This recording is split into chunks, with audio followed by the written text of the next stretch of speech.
We're back with another episode. We're back with another episode of Birds. And how are you guys doing? I hope you guys had an amazing last week, and you're definitely gonna have an amazing this week. And yeah, so how was my week? My week was cool. I went. Where did I go? I went. Well, I wouldn't say shopping. I kind of did some shopping. I did a little shopping actually, because I bought some stuff offline. I needed some like shirts, and then I was looking for a dress because I'm going to a wedding. I think I brought that up next week well, this episode come out on Monday, so yeah, technically next weekend I'm going to a wedding, so I'm excited about that. And we're going to California. We only gonna be there one day, but I don't give a fuck. My cousin is kind of like, oh man, we're gonna be there one day. I went to California for one day actually in 2019, and I had mad fun, so I don't know. I'm very much like that. It's just we would have stayed longer, but you know, with everything that happened, me and her at one point we both was on unemployment, so you know, we was like, yeah, we gonna tell, but then we thought we was gonna stay out there for a week. We was gonna be fucking lit. Then we both got jobs, so you know, shit happens, bitch. Shit happens. So now both our asses, we gotta fly out there after work. We can't take the day off. Then I gotta come back Sunday. She has Columbus Day off. Oh, let me watch my mouth. Indigenous Peoples Day. She has that off. At my job we don't. So, and I'm not pressed either, because not them trying to make a Columbus Day, bitch. That's a different conversation.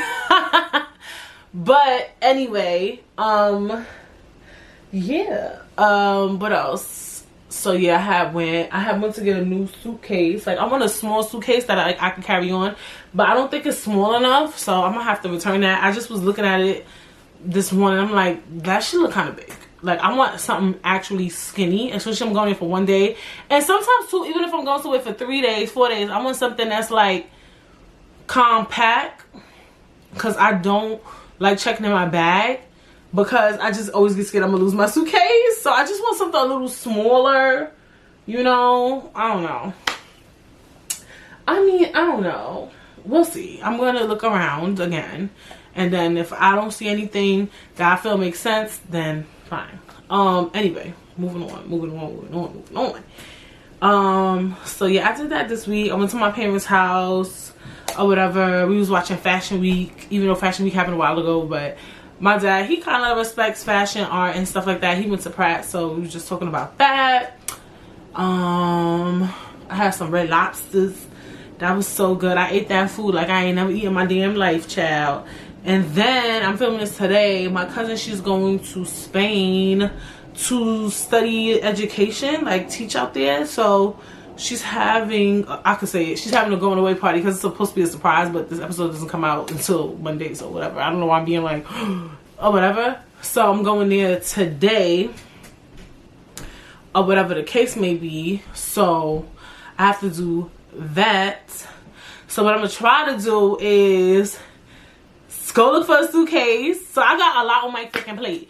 I gotta film Britt today. After I film Britt I gotta edit it. Then after I edit it, I gotta go look for a new suitcase. Then I'm gonna go straight to the Bronx. So yeah, she's going away to Spain, so they having like a surprise going away party for her. And yeah, so I'm happy. We get to eat, we get to chill, we get to talk, and yeah, so that's currently my week. Next week I got some stuff planned too, and obviously, well, this week I have some stuff planned too. And obviously next week I told you I'm going to the wedding. Oh my gosh. So I have to I'm gonna have to film that episode in advance. So I'm happy that we're having this conversation. Yeah, I'm gonna have to do that. I'm gonna have a crazy week. How am I gonna do this? I'll figure it out. I always do. So yeah, that's my current week. So my week was cool, a little, you know, it was chill, but like, you know, it's like a lot to do. I hate when like I like having plans, but at the same time, I don't, because I just like feel like you got mad stuff to do. So whatever. That could be a good and a bad thing, you know. But anyway, what's going on this week? What's going on this week in Scuttlebutt? I had 3 topics that I had wanted to talk about. First, I want to talk about the Haiti thing. You know, prayers to Haiti. I can't believe they really got people out here on horses whipping humans. Like, bitch, it is 2021. I was like, but what if they was shooting them? Because, you know, motherfuckers, police, they motherfuckers be wild and like, anything American is always shoot, shoot, shoot, kill, kill, kill. So I'm happy, like, I was like, all right, at least they not, like, killing them, but still, it's just degrading. Why, like, when I saw them pictures, the first time I saw the picture, I was just like, I don't even want to read the caption. I don't know why the fuck somebody posting this weirdo shit. And I just didn't know what it was, so I was just like, I scrolled. Then I saw the picture again. I'm like, okay, I'm gonna still ignore this shit. Then somebody else posted the shit. So now I'm like, what the fuck is this? Is this like from some movie? Is this like, what the fuck is this shit? They talking about this is what they doing to people in Haiti. And I'm like, why? I'm like, I'm very confused because it's just, I see a man holding a bag of food and somebody on a horse whipping him. So I'm just, none of it is making sense. And that's when you know something is bad, when it doesn't make sense. Like, I'm like, this image in front of me doesn't make sense. I need an explanation. I can't see pray for Haiti. Like, don't just put in your caption. You can't put no picture up of no fucking white man beating a black man with food in his hand and then go write pray for fucking Haiti, bitch. I'm sorry. Like, I don't know what the fuck that means. So I'm like, great. Now I gotta do the researches and do the Googles, bitch. Come to find out, that's immigration. These people is fleeing Haiti, honey, trying to get some sort of, you know, I forgot the word, but, you know, just some sort of freedom, some sort of, you know, more certainty in their life or whatever that they might seek from America or another country that they might be trying to flee to, you know. So I'm like, for me, I mean, I don't know where those specifications were going, but I feel like if they want to come, let them come, honey. They come, you know, let people come here. Like, you can't tell nobody they can't go no damn where. Don't nobody run this country, bitch. Yeah, we got a president. We got fucking police. We got laws in place. But technically, this shit ain't nobody's shit. Period. Nobody own this shit. That's just the, like, I understand. Like, it's the same ideology. Like, if I give birth today, like, it's like people gonna come in the world. Like, people gonna come here. Like, y'all just need to make more space, bitch. Like, people gonna come. People come and go. People come to life. People die. Like, I don't know what the fuck y'all want. Like, if they want to come here, let them fucking come here, bitch. Why? Because they come here for free? Y'all want y'all money? Y'all want to take the fucking American exam and fucking pay for people who come here and get fine fucking American women to marry? Like, stop, for real. Like, this shit is getting old. Like, all this shit old. Like, it's too old for me. It's outdated. Like, if somebody want to come here, let them come here. The fuck? Like, I get y'all feel like, oh, y'all want nobody coming here doing nothing. These people don't want to come here and do nothing. Don't nobody want no. Like, I feel like America is like mad cocky. Like, oh, I don't want immigrants coming here killing people and doing illegal things. Meanwhile, Americans be here doing mad illegal shit. Shooting up motherfucking schools, bitch. Shooting up every motherfucking body. The police be killing motherfucking people. Alright, y'all peoples already is fucked up. People look at America and think this place is unfucking safe, bitch. Like, so for y'all to be like, oh, we don't want, we need to regulate the immigrants to make sure that they not doing nothing crazy in here. Meanwhile, America's crazy as fuck. About crazy as everybody, bitch. Okay, I can go outside today and see a crazy motherfucker. Stop, for real. For real. Like, y'all crazy. Americans is fucking crazy. Okay? Alright? And the unemployment high, bitch. So you saying they gonna come here and take all the jobs. Right now, we in a great resignation. The Americans don't even want to work. Maybe these people gonna come here and want to do the jobs that don't nobody else want to fucking do, bitch. Because now Americans saying they don't want to work. So now it's people who want to come here and they want to work. So what's the issue? Like, y'all don't know what the fuck y'all want. Like, I can't with America. I'm over America today. Like, if these people want to come, let them come. They're going to come here. They want to work. They want to feed their family, bitch. Let them feed their family. Jesus. Moving on. Meg the Stallion, bitch. Let's talk about something positive. So, Meg, she got to deal with Nike. Yo, one thing about Meg, bitch. One thing about Meg, that bitch stay booked and busy. Like, when I watch the shit she do, I'm just like, because I'm like, I wouldn't consider myself a big fan of Meg Thee Stallion. Like, I'm not, like, pressed for Meg Thee Stallion, but I like Meg Thee Stallion. You get what I'm saying? Like, yes, I listened to her album. I thought her album was really good, by the way. I follow her music. I follow her career, but I wouldn't say, like, I know everything about Meg Thee Stallion. Like, that's my girl. I stand by Meg. But I just like Meg Thee Stallion. Like, I like her personality. I love that she stays booked and busy. Like, this girl was doing Coach. She was doing, like, during the pandemic, she did every fucking award show, bitch. Like, Megan stays booked. And then she did a deal with Nike. And she has her own sneaker. Her own sneaker. Not a collaboration. She designed her own sneaker. And I'm thinking about buying it because I heard her story. And she was like, growing up, when I was growing up, I was considered tall. Everybody used to be like, Megan, why you don't play basketball? Megan, why you? I'm like, this sound like me. People always just be like, Brittany, you need to play basketball. You need to play sports. You need to do this. And then when it came time, I was like, you know what? I'm going to try it out. I'm going to try out sports. And I just wasn't athletic. I'm just not an athletic person. You know, I feel like, yeah, I'm just not athletic. Like, when it was time to do practice, I would get so tired. And we used to have to wake up in the morning and do basketball practice. And I'm just like, this shit is too much. Like, my body ain't built, bitch. I can go to the gym, but all this hot feet, they used to have me doing hot feet. Then the coach at the time, he wanted me to, like, practice like the guys just because I was tall. And he was like, you know, like, you could do it, Brittany. And I'm just like, I can't. So that just wasn't for me. You know what I'm saying? I did have a couple of people say I should be a model. Period. But I'm dead ass. But, you know, when she was just saying her story, it just reminded me of me. And then she was like, they say I'm not athletic, but can you rehearse for 10-hour shows and da-da-da-da? And I'm like, yeah. Can you stand up on your feet for 8 hours? Can you curse out these motherfucking customs, bitch? Can you... So I'm thinking about copping the sneaker. I hope it's not too expensive. But I saw the sneakers on her feet, and they really look fly to me. So I don't know if those sneakers is her design sneakers or just Nike sneakers in general. So I'm fucking with Meg. Shout outs to Meg. Dead ass. Shout outs to Meg. Last but not least, bitch, the tea was heavy this week.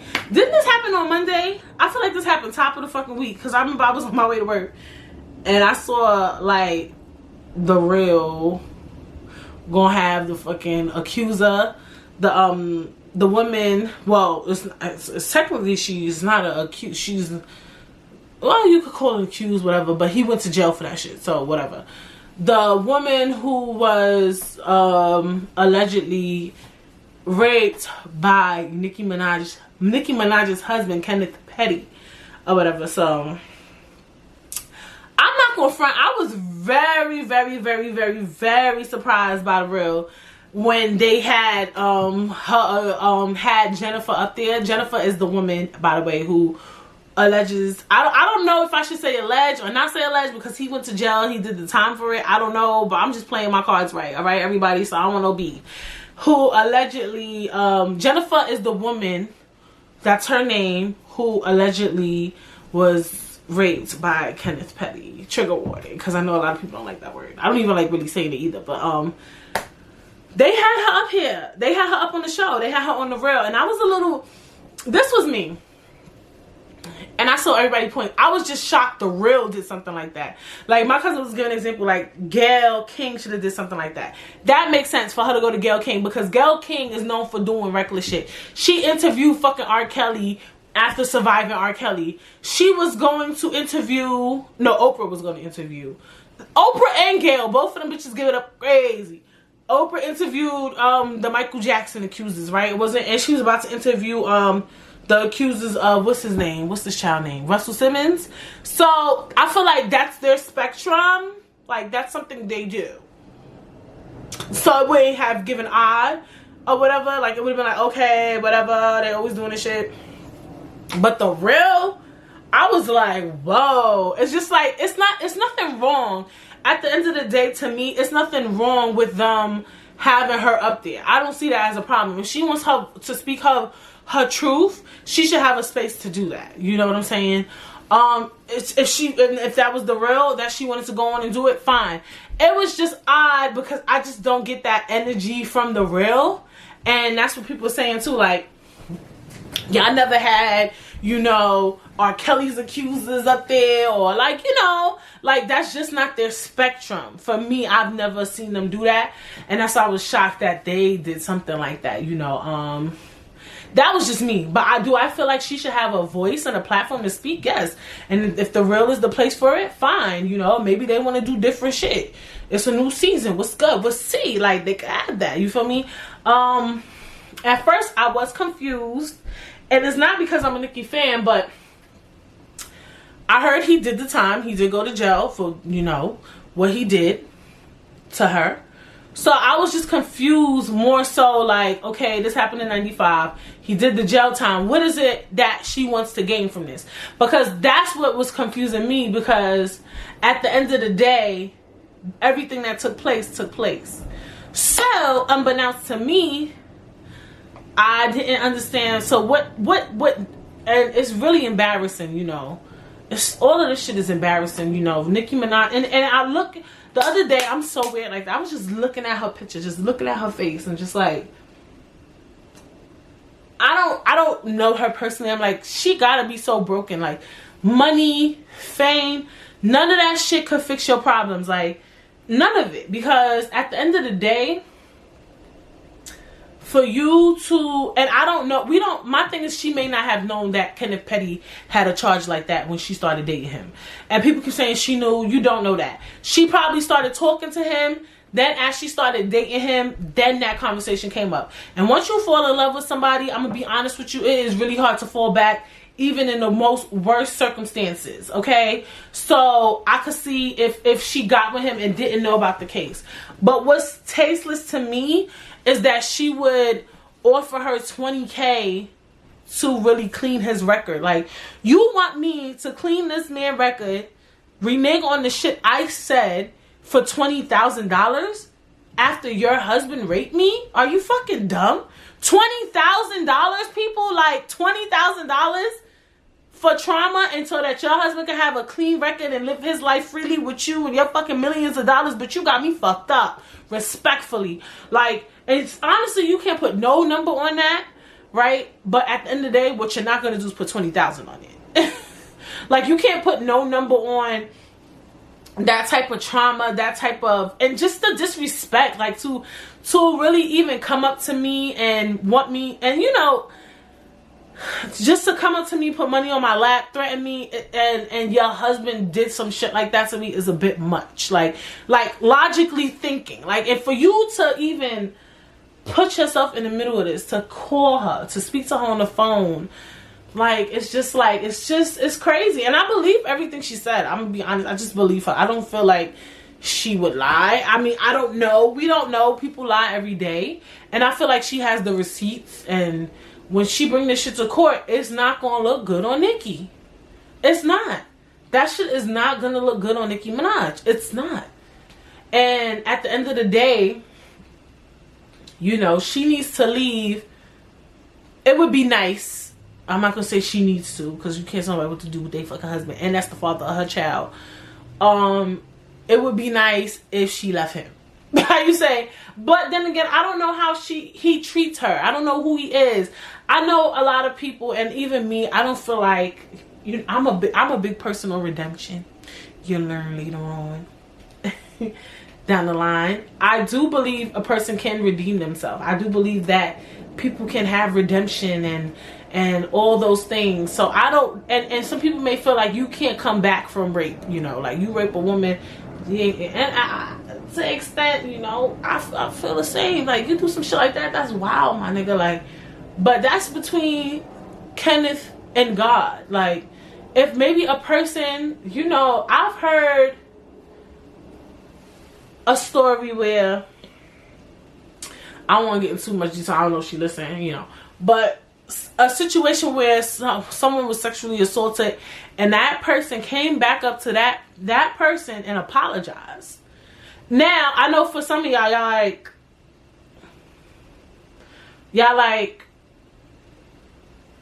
would you really want an apology from your assaulter You know what I'm saying? But I would think to go up to that person, I would think, one, I can't speak on it, to get an apology from your accuser, and it feels genuine, it could give you a little bit of healing. Not full, but it can help you heal. That's number one. Two, for that person to go to you and apologize, that shit must have been heavy on their heart. How many times do you hear people who do shit like that apologize to the person they assaulted? It's very rare. Like, it's very rare. They might apologize in court or something, but like to do it on your spare time and you didn't have to go to jail for it, you didn't do jail time, she never told nobody, or he never told nobody, no spirit, no soul, no police officer, their mother, their father, they just lived their life knowing that they got sexually assaulted or whatever, and then that person came back up to them and said, yo, I'm really sorry for what I did to you, like, I'm really sorry, like, like, I feel like people can redeem themselves. It's kind of petty redeeming themselves. I don't fucking know. This man don't even talk, and he don't have to.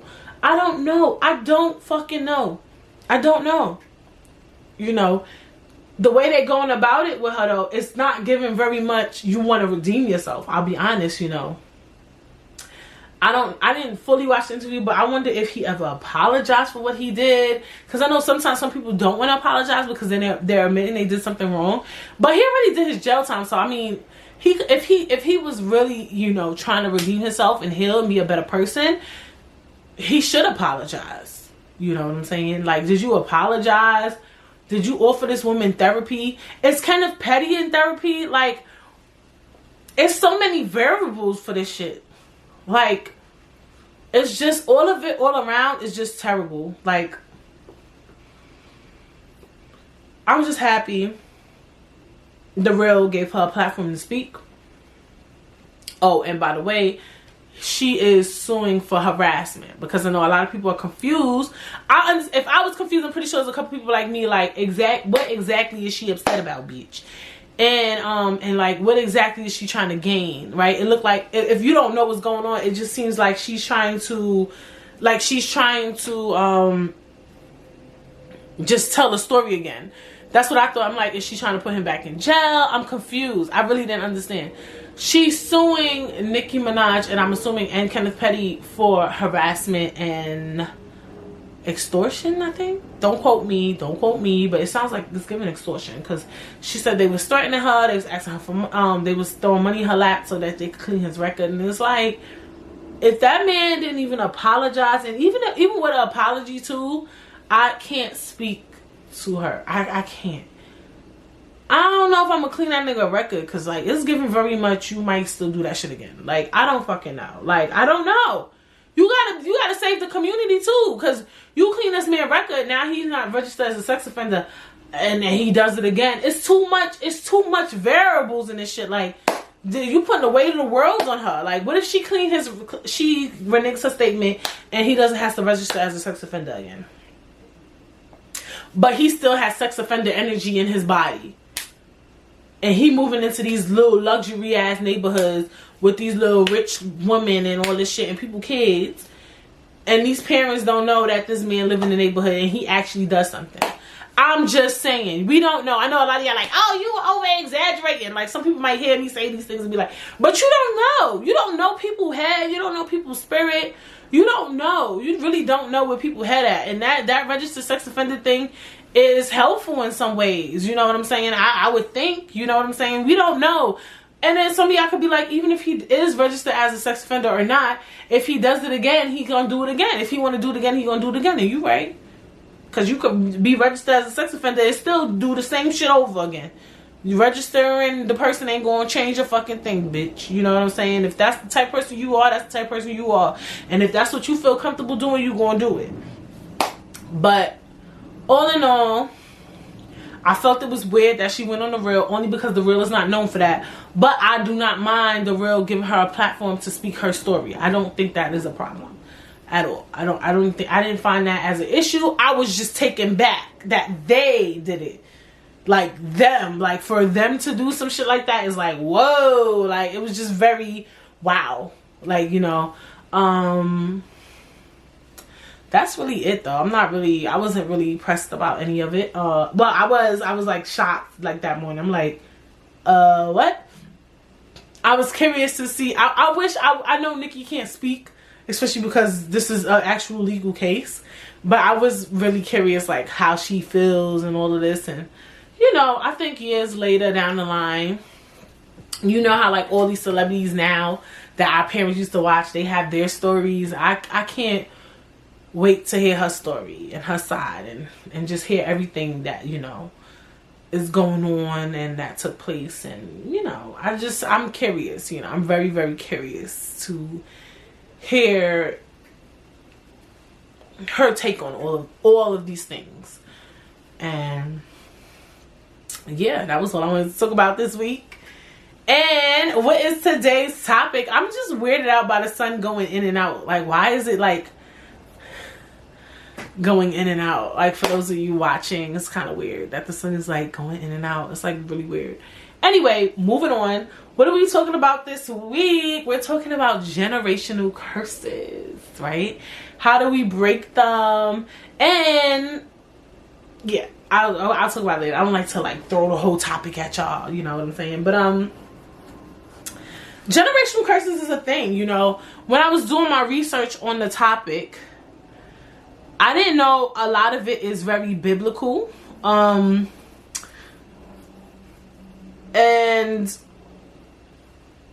you know, a lot of us deal with it and we're not privy to it. And it's unfortunate. I think one time I said on the podcast too, like, even little things I do, I notice that my mom does. And I'm like, and it took me to get this age to realize, like, oh my gosh. So some stuff is just like, and maybe her mother does that. Maybe grandma does that. Like, maybe grandmother did that. And her mother. Like, we don't know, you know. I do believe in generational curses, but I definitely think they could be broken. And I'm happy that generational curses are a topic of discussion, because I feel like lately a lot of these things are getting broken. I feel like, because I just feel like I see a lot of change. I see a lot of difference. But then again, sometimes I don't know. I don't know everybody's family. We don't know everybody's family. So I don't know. All right, first I want to expand your mind a little early today, just so I can give y'all like a real synopsis of what a generational curse is. So, you know what we like to do before most topics? We like to expand our mind. Expand your mind, expand your mind, expand your mind. So, in an article on thesource.org written by, there's no author. Maybe it's towards the end. I just want to make sure. How you say it? Written by Madeline Adams. Okay, so what is a generational curse? So generational curses are what you call it related, are to some, well, it is biblically related. So I'm just going to read to you what this says. According to the Gospel Coalition, a generational curse describes the cumulative effect on a person of things that their ancestors did, believed, or practiced in the past, and a consequence of an ancestor's actions, beliefs, and sins being passed down. Our family's history and baggage impacts who we are as people, whether we like it or not. You may consider your family a blessing or consider them a burden because of the long history of negative traits they've passed on. An example of a generational curse is divorce. Your parents grew up in homes with divorced parents, so they both lacked a clear picture of what a healthy relationship looks like. With this negative example, your parents develop unhealthy relationship habits and pass those on to you. You might be afraid of commitment because you are afraid of passing down the same trauma or pain that you experienced as a child to your own children. And this fear of commitment may prevent you from experiencing the gift and freedom found in authentic love. So that's a good, you know, depiction of generational curses, right? I think a lot of times we don't realize it, how the little things we see in our parents go through, even I think sometimes our siblings as we get older, or even our aunts, our uncles, because, you know, I know a lot of people, like me, my mom, when my parents divorced, my mom, she would every weekend like bring me to my aunt's house and watch. So a lot of those things now you gotta watch what your aunts do and your uncles do and your cousins and your family. So it's all about all your family members, you know, especially if you're like extremely family orientated. You grow up seeing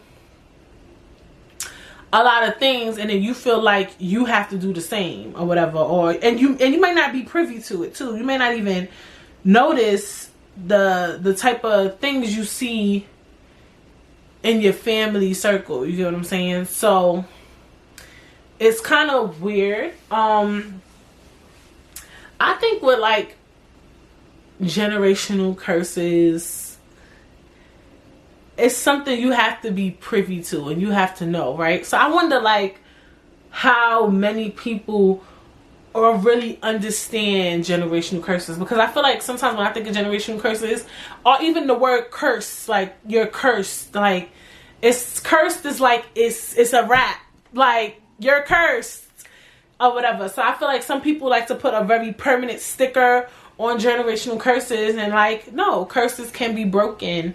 And a lot of people get stuck in those ideas like, look, this is just, even too, like on a real serious, like not a serious note, but a real straight to the point kind of note. Is like, to me, even traditional curses, like let's not even get generational, just like traditional social curses, you kind of, how can I explain? For instance, I'll bring up in my relationship, like, you know, once I started working, I can't cook. I cook though. I still cook. Clean. Is it easy? It's not as easy for me. So for me, said my mother did it. She had 4 kids and she cooked and she cleaned and da da da da. For me, my thing is like, I feel like as kids, you should look at some shit like that and be like, was that appropriate? Like, you should look at it. I can't really remember. Like, I feel like, or even maybe not as a kid, but maybe as an adult, you should look back and be able to say like, yo, my mom worked so hard, I would never want my wife to work that hard. You get what I'm saying? Like, I would want to say that, you know, or I could see that for my mother, like when she had to like kind of take care of us on her own. I would look as an adult and say, dang, it must have been really hard having to really take care of us on our own and then try to have your own social life. You get what I'm saying? Like, I just feel like I say that in the sense of traditional curses, right? Because back then, you know, women really did play on 1,000 fucking roles. Some of them didn't work. They were very much stay-at-home moms, but there was a market for women who was dead-ass working and taking care of the house and doing the dishes and cooking and cleaning and doing the motherfucking laundry while their husband sat on their motherfucking ass. You get what I'm saying? And it's just like, that's traditional. It's like that's more of a traditional curse to me. Like, it's just something you see, you know what I'm saying? But I do feel like things are changing, but things are changing because women, we want to work, right? I only could speak for what the fuck I see. You know, I feel like men are working. I see a lot of working men, but a lot of them can't even afford to, you know, pay the rent on their own. Because what I will say, what I know, a lot of these men did pay the bills. You know, they took care of the finances when the woman really didn't take care of too much finances. She took care of the home. But there was a market for couples who did both, you know. The wife and the husband took care of finances And while the wife helped take care of finances, she had to take care of the house. So I feel like, to me, I feel like that's a fucking curse. I'm just putting that out there. Those are called traditional curses.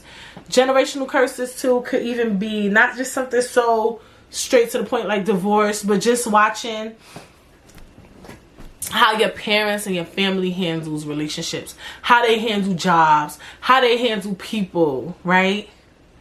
Like, I know, and it's funny because I know a lot of us, you know, like me and my friends, we try to stray away from being exactly like our mothers and our parents and stuff. And I see the similarities of, you know, a lot in, like, if I'm your friend and the first time you meet your mother, I'd be like, oh my gosh, they sound or they look just alike or they act just alike. It's just like, it's crazy. It's just scary. It's fucking scary. You know, obviously they raised you, so it's like whatever. But the thing is, I feel like, of course, our parents all have really good traits, but what we want to do is try to be better. I think that's what most parents want for their kids. That's what most parents say, is that I want you to be a better version of me. So what we need to try to do is like, yeah, we can take a little bit of that energy, but all that negativity we can't keep. When it comes to, you know, generational curses, I see stuff, you know, with people's personality. Like, sometimes a person's parent could be really rude, really nasty, really shy, really coy, really, and then you're exactly like that. You know, you don't want to be that version of your parent. You want to be something better. It's nothing wrong with being shy and coy, I guess. I don't know. But you catch my drift. So let's get into how we could possibly break generational curses. So in this article, the same article that I have read from, she wrote, breaking a generational curse. While your family history has an effect on you, you are not bound by these generational curses, okay? You have the choice to continue in the footsteps of your ancestors and pass on these curses to your children, or with great diligence, you can end those curses over your life and future. You get to decide if the generational curse continues to ends. There is great freedom in breaking a generational curse and creating a healthier relationship for yourself, the people you love, and the generations to follow. Start with a genogram exercise. Recognizing generational curse is the first step in the fight to end. And so genograms can be freeing because they show that you're not the only one in your family who has struggled with specific things. It's designed to bring light to the darkness of generational curses and help you walk forward in the light. Okay, let me talk about that too. About and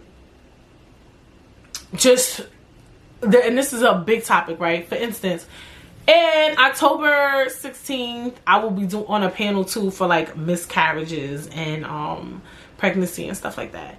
And I just want to talk about too, and I was watching something also about somebody who's struggling with fertility issues, and she was just talking about how mad woman in her family were telling her, oh yeah, I dealt with that, and it's like, those are the type of things too that keep these fucking curses going, right? Because when you go to the doctor, for instance, so whenever you go to the doctor, I know sometimes they ask you your family history, like, has anyone in your family had XYZ happen to them, or do they have a history of heart problems or high blood pressure or diabetes or asthma, right? They ask you that shit because a lot of that shit get passed down, right?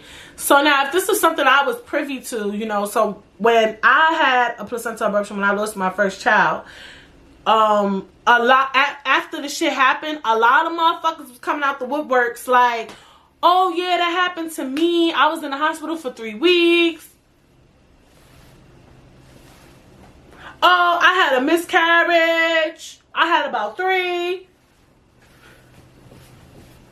Well, bitch, you should have brought this up. And to be honest, who knows? Who knows what I still don't know? Because some people, they stay in their bag. You know what I'm saying? They stay real quiet. Even after the situation happened, they just like, yo, I'm praying for you. I know it's not easy. And it's just a topic they don't want to talk about. And I get that. But I think one of the top ways to break generational curses is to bring these things up. Because there's a lot of things we don't even know. And now, because we don't know that we might be succumb to these things, like even like addiction. Do you know that it's a name for that shit? Like if your family has a history of addiction, you might have an addictive personality. So if you got mad people in your family that was addicted to crack, addicted to opioids, addicted to whatever these drugs that's out on the street or was out in the streets in the 80s, you might have an addictive personality, and that's something you need to know. Right? So you need to know, like, yo, maybe I shouldn't even touch weed, because some people could touch weed, right? Because they call it a gateway drug. They might touch weed and be like, I love weed. I want to try crack. I want to try coke. Like, you probably ain't even built to even drink fucking wine, bitch. A beer. Like, you ain't even, you shouldn't touch anything. You get what I'm saying? So it's just good to know certain things. Yeah, I know some topics are big, but I know for me, when I have a kid and they get older, when that conversation is more appropriate, you know, I will definitely let them know. And I know sometimes some conversations are hard, but they need to be spoke about, because you want your doctor to give you a certain amount of care. You know what I'm saying? And even in pregnancy, when they know these type of histories and things like that, you get a certain type of attention.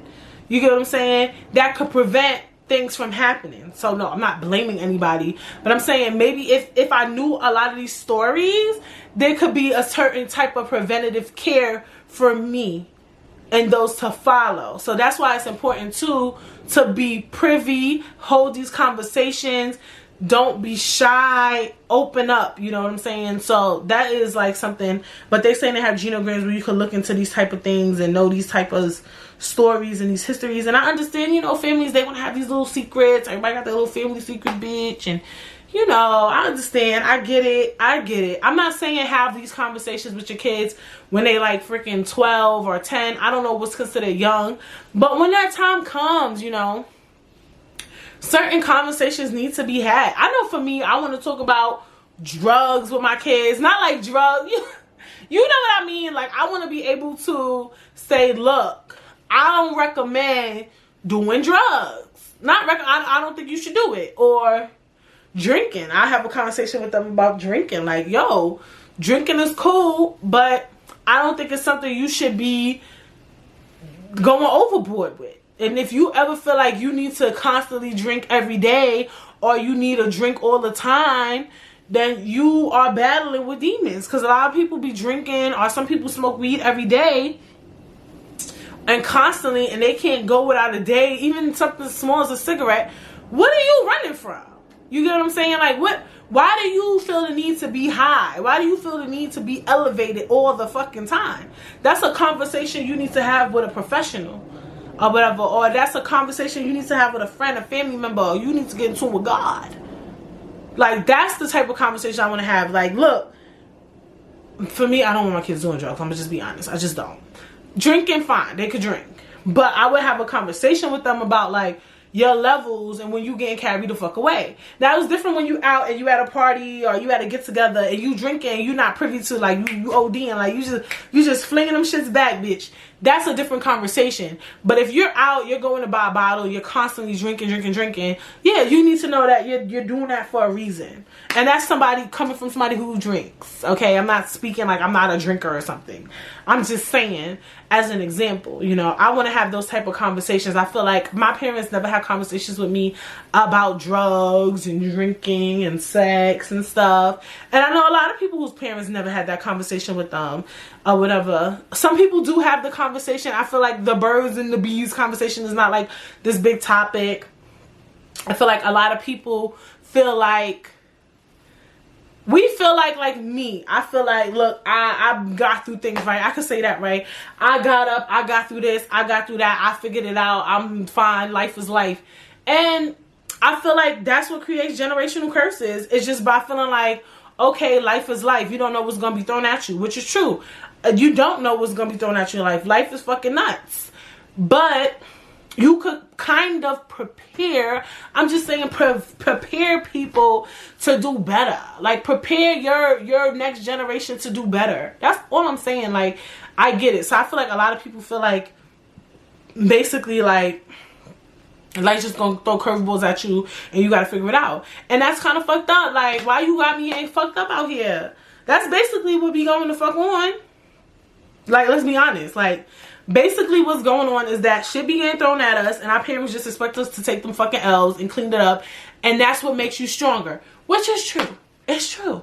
Yeah, in some ways, there's some truth to if you get into some shit or whatever the case may be, and you figure it out by yourself, it does make you stronger. It makes you say, okay, I could bounce back from anything. And I get that. I get that completely. But just certain things, I feel like this is why generational curses keep going on. Like, it should still be some type of preventative care there, right? Just like at the doctor, like, can you prevent somebody from getting diabetes? You can. Well, not really. You know, you can tell somebody, look, eat fucking healthy. Don't eat this. Stay away from sugar. Stay away from carbs. Blah, blah, blah, blah, blah. But if they choose to do it, they choose to do it. But you still held that conversation with them. You get what I'm saying? Like, you tried. Like, some people don't even hold a conversation. Like, people just be just doing what the fuck they want, and you just like, oh, they'll figure it out. Like, no, there needs to be conversations had.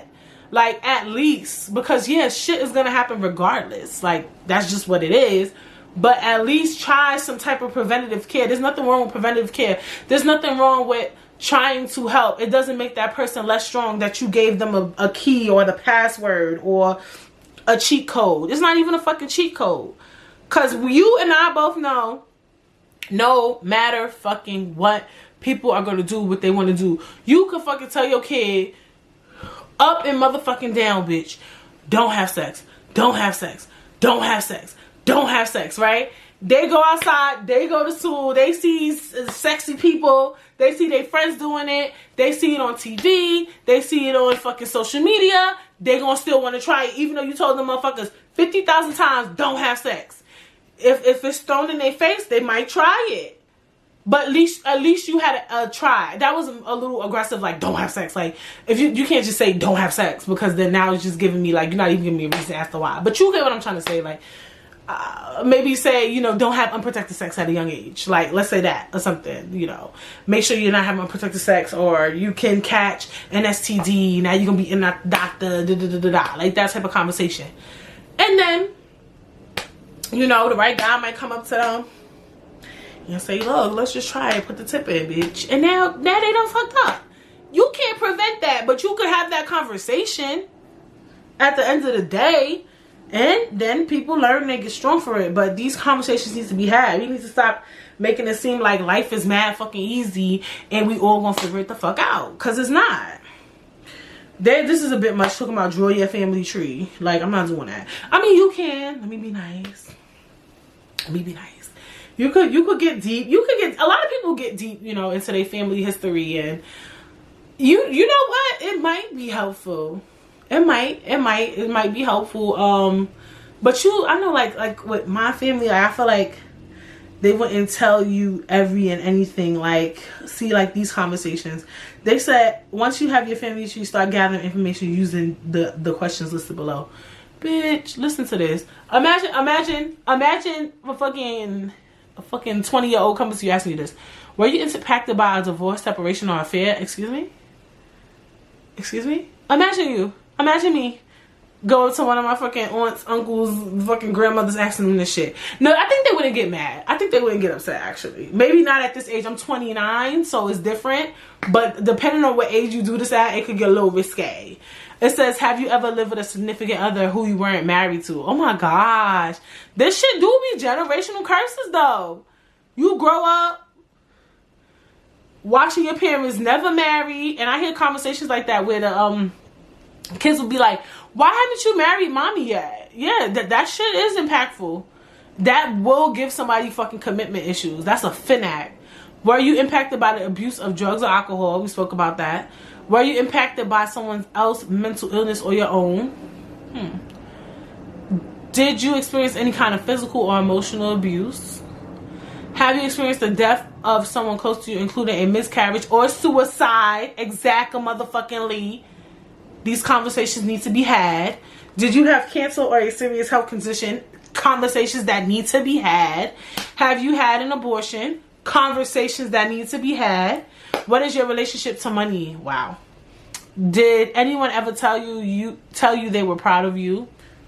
Conversations that need to be had. Let me tell y'all why. Because Some parents are like that. They will not tell you XYZ, Nigerians, Africans, bitch. They will never tell you when they're proud of you. Never tell you when you did a good job. It's just give me very much teacher vibes. Very much manager vibes. Like, you're not my manager. You're not my teacher. You're my fucking mother. You're my father. You're my husband. You're my wife. You're my whatever. You know what I'm saying? So some people, they grew up, nobody ever told them they were proud of them. Nobody ever told them that you're a good person, you're strong, you're good at this, you're good at that. And that shit is fucked up. Because sometimes people, it's not about requiring affirmation. And this is the fucking problem. This is what I see going on in this conversation about generational curses, is that everybody feel like everybody just gonna figure it the fuck out. Like, we just gotta figure it out. Like, we gotta just throw me out in the wolves and get me fucked up and get me dusty and fuck up my knees and my fucking feet. You know how people say that? Like, put them on the bike, let them get fucked up and blah, blah, blah, blah, blah. Like, why? Why are you throwing me out in the fucking woods like that? What if something bad happened to me? And it do always. That's really what it's given. It's really given that. That's really what the fuck is given. The problem here with generational curses is that people feel like, look, I did it, you gonna be alright. No, you're fucked up. You need help. You need counseling. The way you was operating wasn't proper. You need help. You need it. That's what it's given. Because that's what people do. Yeah, my parents never told me they was proud of me. Nobody ever told me I did a good job, that I'm amazing, I'm perfect. You don't need that shit. You good. You need to focus on yourself. You need to help hype up yourself. No, sometimes it's good to get a little affirmation. And then when you say you need affirmation, they saying that you require too much attention. No, I don't require attention. It's okay to big somebody up. You know how many times I big people up and tell them they do a good job, or, oh, wow, you're really good at what you do. And they just like, oh my God, thank you. Like, you could tell they ain't never get a compliment a day in their motherfucking life at the damn job or something. And that's something so minuscule. And then people feel like, oh, if you big somebody up too much, they're not going to do the same work. You big me up, I'm going to want to get big up. I want to start doing some extra shit. You feel me? It's nothing wrong with telling somebody that they're doing a good job. That shit is fucked up. And this is stuff that, these are curses that need to be stopped. For real. Anyway, what is your greatest fear? That's too personal. But hey, it's okay to know. Were your parents present? Good conversations to have, you know, very good. Because, you know, do you have long-term friends? Those are good conversations to have about friends, because I know people who suffer from not having friends and it really, really bothers them. So I guess too, a lot of this stuff too makes you feel not alone.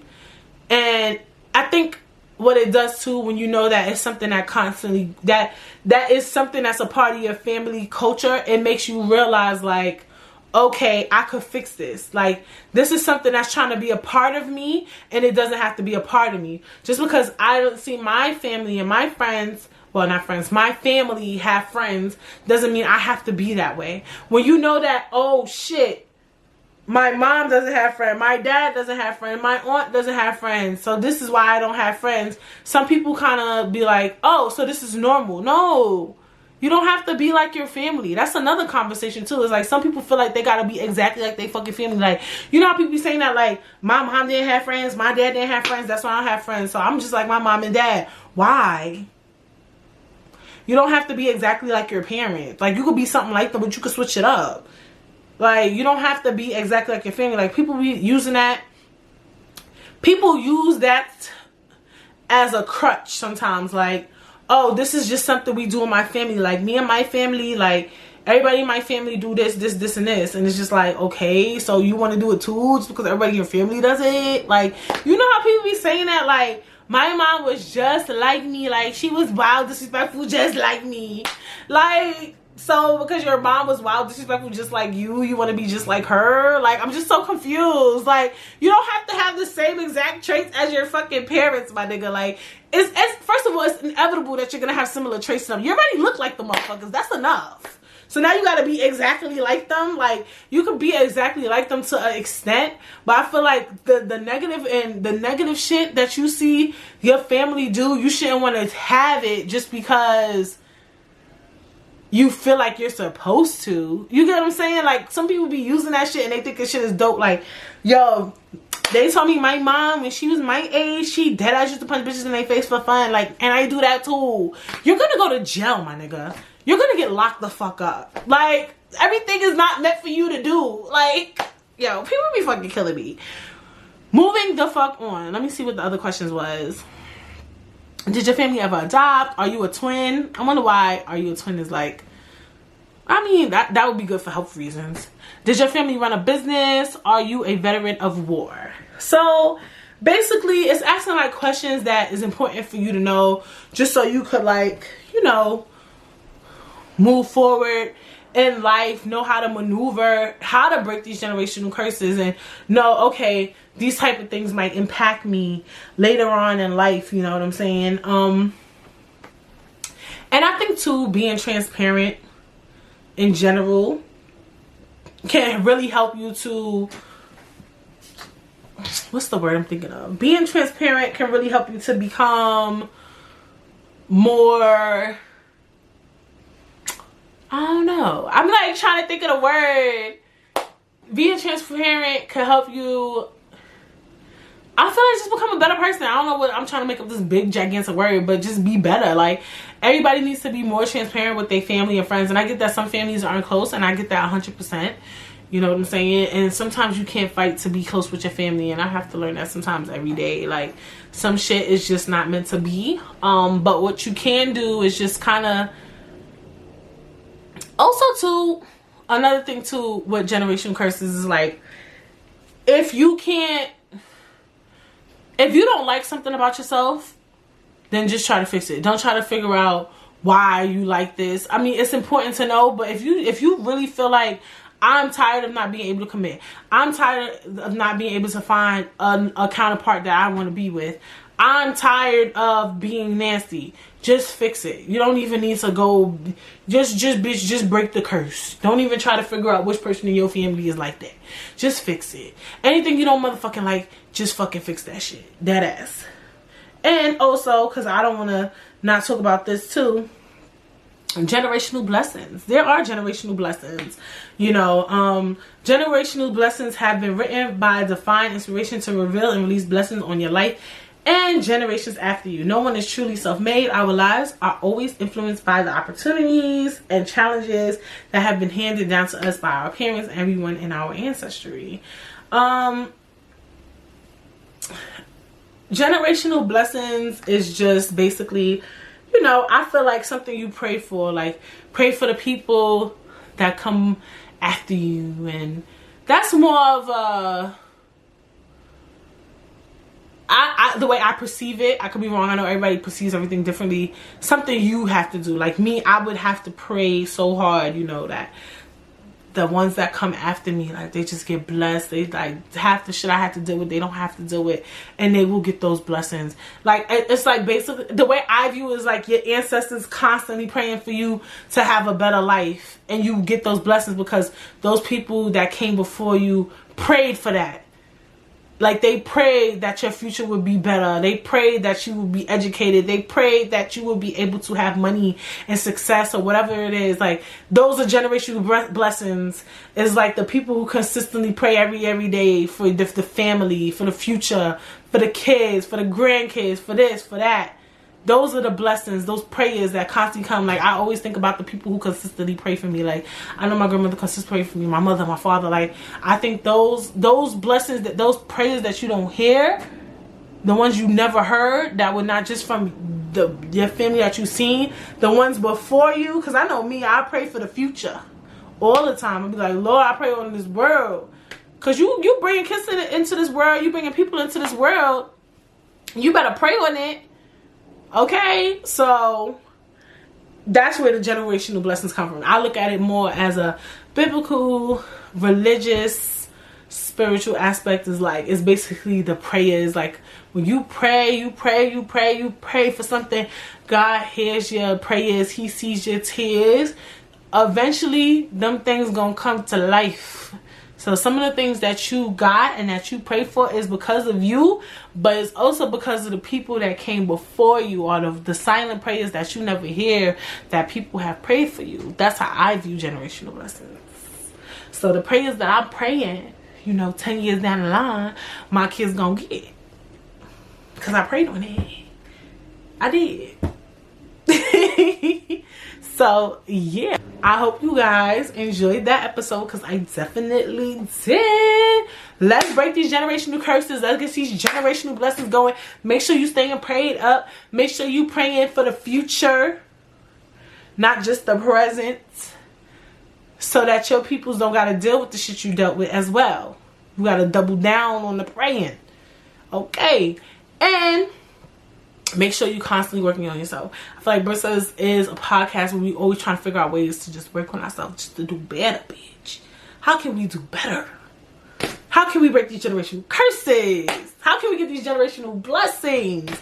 And yeah, so I hope you guys have an amazing week, an amazing day.